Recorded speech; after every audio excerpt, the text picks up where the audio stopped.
What's going on, guys? Welcome back to the channel. Today I want to go through and put together a video showing you how to diagnose and repair the parking brake on a 2005 to 2014 S197 Mustang. Now, when I bought my car back over the summer, it's a 2007 Mustang GT, I had the car home less than 24 hours and the parking brake broke. And it ended up being a multi-part problem, and after going through that and ultimately repairing it and diagnosing it, I wanted to share everything that I learned and how to go about doing the same thing if you run into issues on your car. Let's fire it up!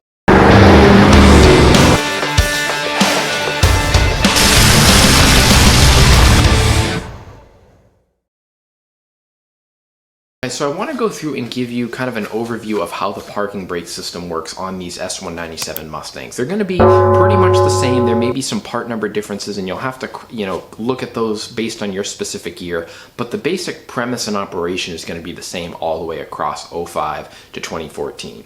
So it all starts inside the car with the parking brake handle assembly. And so this is what the system looks like. You're probably very familiar with this portion here. It's got the knob where you release pressure after you've pulled up on the system. It sits down in the center console like this. So this L bracket kind of piece here is what's closest to the passenger side, and then these more vertical brackets are what actually go down next to that transmission hump next to the driver's seat. So you kind of have to move the driver's seat back to access these holes here, front and rear. So there's 4 total attachment points inside the car. In the center of where this mounts in the car, there's a hole, and that's where this cable goes down and connects to the rear parking brake cables, which brings us to that second part. The second part of these cars is going to be the parking brake cables. And so this is the parking brake cable from the passenger side of my car. And I'll get into the failure of this in a minute. But what it looks like is, so under the car, that cable comes down from the parking brake assembly, and then it's going to have this part built in. This is what broke. And so this here has 3 holes. Each hole on the end is where each parking brake cable sits inside. So if you look here, you can see this little cutout on this side and the cutout on this side. And that's for the parking brake cables to go slide in, and then it goes down. So under the car, it's going to be like this. Okay, see that?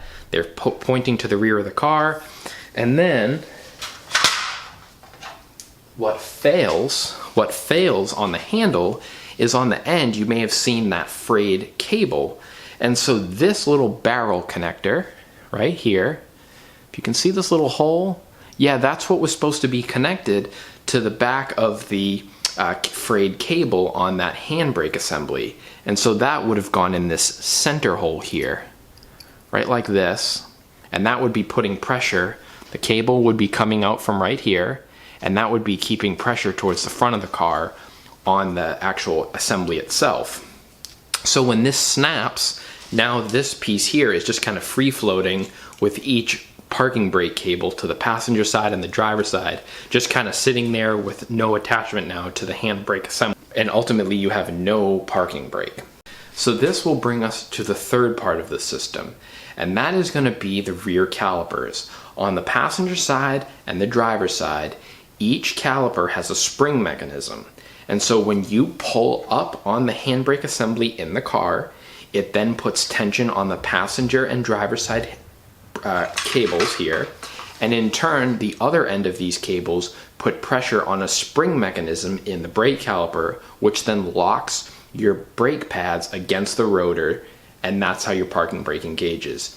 Unlike a lot of other vehicles such as my F-150, the 11th gen 2004 to 2008, there is no brake shoe assembly. This system is only working off your actual brake pads and brake calipers, affixing themselves to the rotor. That's it. Which in turn, that means that there is absolutely no adjustment in this system at the rear of the car. All of the adjustment to the brake system is actually going to be in the center console with a nut that attaches to the rod. There's a rod, and you can turn that nut, and that's going to be what puts more or less pressure on the cables that are attaching to the rear of the car. So I just want to show you, because it's so much easier since this is out of the car, this is the adjustment nut that you use to adjust the tension of the parking brake. I don't know why this isn't focusing here. So this nut here, you are able to turn it clockwise or counterclockwise, and you can see if you turn it more and more and more, it's going to put more pressure here against this kind of backing area here. And what that's going to do is, if you follow this threaded portion and look, you'll see this white cable. Well, this goes all the way down, and there's the white cable, and that's actually the cable that connects under the car. So as you put more tension on that nut, it's going to pull on this cable and in turn put more tension on the rear parking brake cables and then ultimately on the actual caliper. And so you're going to need to do that over time as the cable stretches, and then if you install new components, you know, they're obviously going to be a little tighter because they're brand new, and you may have to put more tension on that nut. Now, I put together some clips a few months ago when I was originally trying to film this, and I want to show you some of those under the car. And there's a couple little pieces that you're going to have to do when you're working with any of the brake cables or if you're replacing the handle assembly. So if you look right here, you're going to see these little metal clips. And if you have to remove any portion of the rear cables or this parking brake assembly, you actually need to snap these tabs off. Under the car, they fit into a retainer. And so I'll show you the clip, but if you picture my hand as that retainer, it fits in, the cable goes into that retainer, and then these little clips expand, and that keeps it from pulling out. So the only way to remove this handle is actually up and out of the car. But because it's in this retainer here, you can't pull the cable out. So you actually need to snap these off, and you can see there's a few remaining because it was just enough. There should be clips all the way through like this, and you can kind of see how this one right here is flared up. I removed the other ones, and it was just enough for me to get this and pull it out of its retainer, which is built in to the underbody of the car. Now, the other thing you're going to see is, again, this is one of the rear cables. This is to the passenger side. If you look right here, you're going to see how this is kind of rough. And this is rough, and it looks kind of broken, and that's because this is the same idea. So this actually gets fed into one of those brackets, and it flares out again, and these are made out of plastic. And so when you go to remove any of these cables, you also need to snap off those little clips. And I'll show you those under the car the best that I can. But those, again, are retainers so that the cable can't pull out under the car at all, because there's nothing else holding it in other than a couple of bolts. But you need to be able to keep tension and prevent it from, you know, flopping out and coming out of its attachment point under the car. All right, so here we go. We've got the passenger side wheel off, and I want to show you the mechanism where the cable connects. So right here, this black piece, you'll see it over here as well. There's a spring right here. I'm going to try to move the light because it's very hard to show. This spring right here.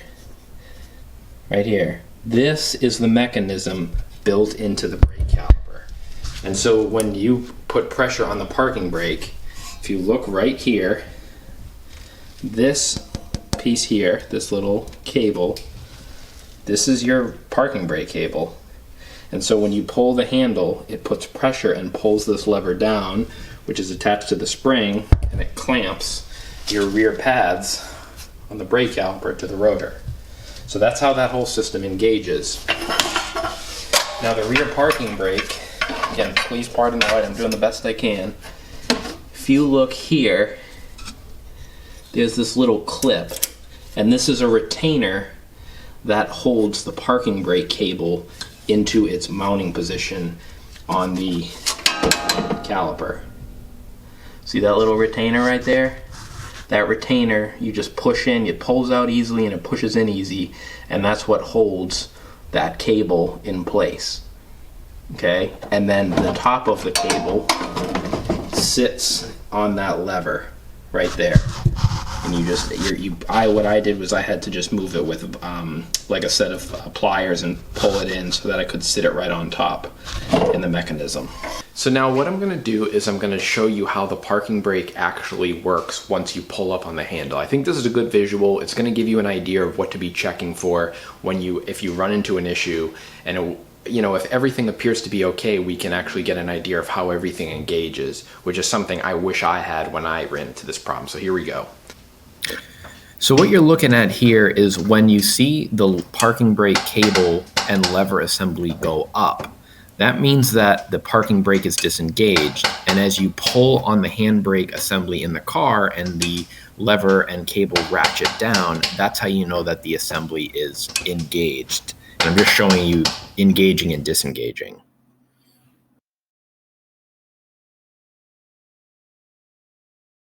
So now that we have an understanding of how the whole brake system works and we divide it up into 3 parts, now we can kind of take a quick look and see how things fail. So I think it was pretty obvious what fails on the parking brake handle assembly. That by far is the most common failure point on these Mustangs from 05 to 2014, the S197s. That little barrel connector breaks, and now the handle itself is no longer connected to the rear parking brake cables, and obviously at that point you have no parking brake, and as a result, from being disconnected, the actual handle will have no resistance. And you can verify this by putting your car on ramp, and you can look and see, hey, is my cable from the parking brake that comes down out from the center of the car, is that even connected? And if it's not connected, you know that, okay, the parking brake broke at the assembly. And that's, again, the most common failure point. So the second common failure point on these is going to be what happened to me, which is a seized rear brake cable. And so you can see how this is compressed, and this is because the actual brake cable seized to its casing, and it will no longer expand or contract, which means the passenger side brake caliper was completely stuck onto the rotor. Now over time, what's going to happen is, first off, it's going to smell like a stuck brake caliper, because even though the caliper is not damaged, the cable is making it act like a seized caliper because it's not releasing from the rotor. And so what you're going to do is you're going to start to smell that burning brake smell. And I didn't experience that because the previous owner of the car probably dealt with that and had no idea what was going on, because he didn't drive it that much the past few years. So it looked like the car had a brake job, but because this seized, passenger side never disengaged, and I discovered that because I'm like, why are the brake pads destroyed? And I'll show you a picture. They're all heat damaged. Literally the exact same idea as a seized brake caliper, but in this case, the brake caliper was only seized because the cable would not release. So even though you were releasing the parking brake, it didn't matter because the cable wouldn't release. Another thing that can happen, which also happened to me, I looked at the driver's side, and the driver's side brake cable actually wasn't even seated in the spring assembly on the caliper. And what I think happened was when the parking brake handle broke on me, it took so much force off the cable that it popped off, and the mechanism released really fast, and the cable just popped out. Because the gentleman that I bought the car from was using the handbrake when I bought the car and when I had first initially looked at it. So I think he didn't even realize it because it still kind of was working, and that was because only the driver's side was actually engaging and disengaging. Those are really going to be your main issues that you'll face. Now, if all of that stuff that I just went over does not seem to be your issue, then what I would recommend is now you need to start looking at the brake caliper. Because again, think about it. We broke down the system. You have the lever in the car, the intermediate cables that go from from the main handle out to each brake caliper.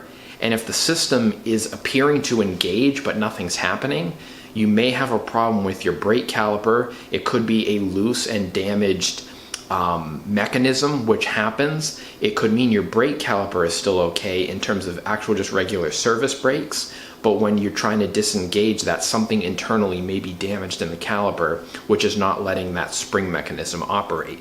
The other thing you need to keep in mind is because this system does not have brake shoes, the only thing that is clamping to your rotor is going to be the brake pads. So If you are feeling like everything works, it appears to be engaging and disengaging, the cables are not seized, everything's seated correctly, then you want to take a look at your brake pads, because they may just be so low that you don't have enough material to grab onto the rotor. And again, over time, you're going to have to compensate for that by adjusting the parking brake. As I don't want to make the video any longer than I have to, so I'm going to end it here. But what I am going to be doing is putting together a playlist here in the next few weeks, months, whatever, kind of showing a general overview on the different replacement parts that you would use to fix the system for each individual issue. And I'll break them up into separate videos and make a playlist for it, just so it's easier to digest depending on what your issue is if you watch this video, because you'll have a good idea of what's actually wrong with your car. So stay tuned for that. That will definitely be a playlist coming up. And as always, I really appreciate you watching, and I hope you learned something. We'll see you in the next one. Take care.